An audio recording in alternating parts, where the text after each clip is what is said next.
Assalamualaikum warahmatullahi wabarakatuh. Allahumma shalli ala sayyidina Muhammad wa ala sayyidina Muhammad. Yang saya takdimi pengasuh Pondok Pesantren Zainul Hasan Genggong, yakni Kiai Haji Muhammad Hasan Mutawakkil Allah SHMM. Yang saya hormati Rektor Universitas Islam Zainul Hasan Genggong, Bapak Abdul Aziz Wahab BMAG. Yang saya hormati Ibu Dekan Fakultas Tadris Umum serta dosen pengampu mata kuliah evaluasi hasil belajar mengajar. Di sini saya akan presentasikan tentang masalah tes. Apa sih itu tes?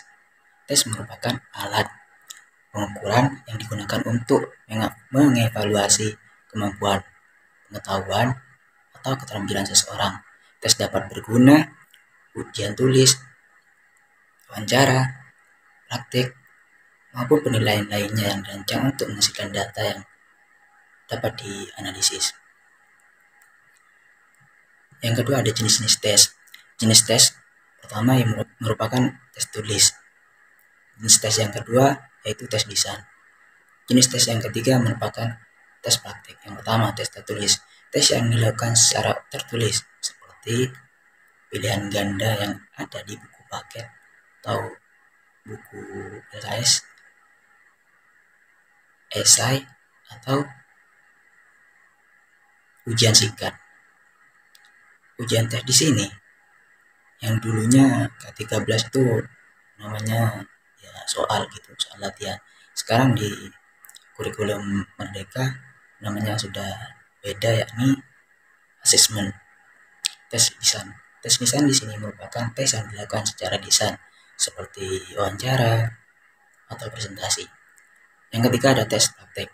Tes praktek di sini merupakan tes yang menilai kemampuan seseorang dalam melakukan tugas atau kegiatan tertentu. Fungsi tes. Fungsi tes di sini ada 4. Yang pertama ada seleksi, yang kedua evaluasi, yang ketiga diagnosis, yang keempat ialah penempatan. Yang pertama seleksi. Seleksi merupakan melakukan kelayakan seseorang untuk posisi atau program tertentu. Maksudnya kita menyeleksi di sini agar kita tahu seorang siswa itu sampai mana kemampuannya dan ditempatkan di mana yang cocok posisinya itu. Yang kedua ada evaluasi. Evaluasi di sini merupakan penilaian kemajuan dan prestasi seseorang siswa dalam pembelajaran. Fungsi tes yang ketiga merupakan diagnosis.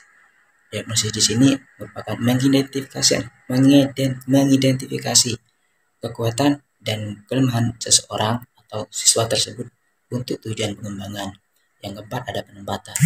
Dari seleksi di sini kita bakalan tahu siswa tersebut mau ditempatkan di mana gitu.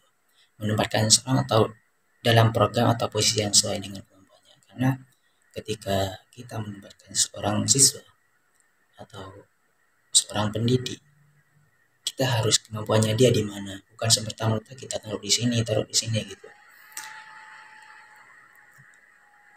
Di sini ada juga cara membuat tes. Yang pertama ada perencanaan, sudah pasti. Perencanaan bukan langkah awal untuk mencapai tujuan.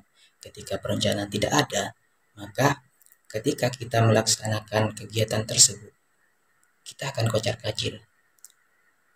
Perencanaan ini bisa dibilang strategi awal.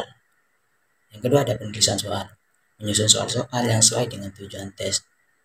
Penulisan soal di sini harus sesuai dengan apa tujuan kita, apa yang telah diajarkan oleh kita gitu.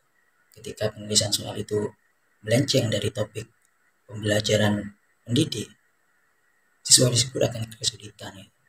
Yang ketiga ada peninjauan. Peninjauan di sini memeriksa kualitas dan kejelasan soal-soal tes. Kesalahan umum dalam tes. Yang pertama ada instruksi yang ambigu. Yang kedua soal yang bias. Yang ketiga ada waktu yang tidak memadai. Yang pertama instruksi yang ambigu. Instruksi tes yang tidak jelas dapat membingungkan peserta dalam mengaruhi hasil tes tersebut. Soal yang bias, soal-soal tes yang tidak adil atau cenderung menguntungkan kelompok lain itu tidak dibolehkan. Yang ketiga, ada waktu yang tidak memadai. Penempatan waktu, pemberian waktu yang tidak cukup dapat menyebabkan peserta tes merasa tertekan. Yang terakhir, ada strategi mengatasi masalah tes. Yang pertama, ada perencanaan matang. Yang kedua, soal yang beragam. Kenapa ada perencanaan matang? Karena ketika perencanaan hanya diomongan saja atau ya seperti itulah, tidak matang, intinya tidak matang perencanaan tersebut, maka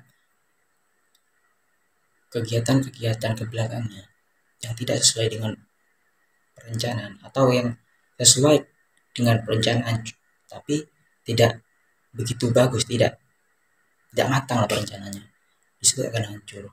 Mungkin tidak hancur sehancur-hancurnya, tapi kayak bingung gitu.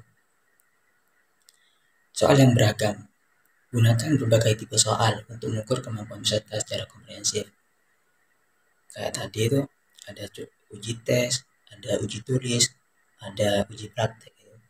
Kita harus beragam memberikan soal, bukan hanya soal tertulis saja atau lisan saja. Kita kasih praktek di mana peserta didik atau siswa